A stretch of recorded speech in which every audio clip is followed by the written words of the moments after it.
On today's show, we're going to talk about investing.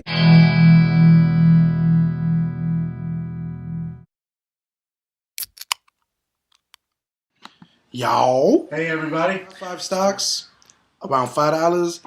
You can go with Fitbit, GoPro, or Groupon.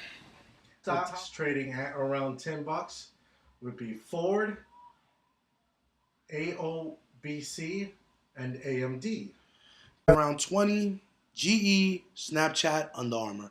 These are guys you could buy around these prices. You want to do your research. There are many brokers. Brokers are simply the middle guy. They perform the transaction.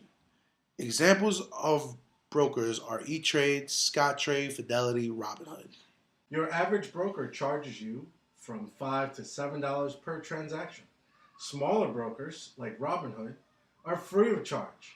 Larger brokers have more options, while Robinhood is limited to the New York Stock Exchange, or NYSE, and does not have options. Which is changing. They just came out with an email 2 days ago. They're going into options.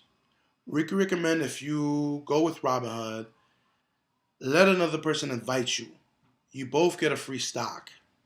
So that's like you're getting paid to download and invest. Before purchasing any stock, you should do your homework. Know what you're buying. Speculators can have success, but as a beginner, you want to think about the long run. When buying, you have two options: market order and limit. Market order is basically saying you will buy a stock at any price, which is not recommended. After you choose either option, you choose whether you want the transaction to last to the end of the day, which is 4 p.m. when the market closes, or good to filled, meaning your order stays active until the transaction or the request has been fulfilled.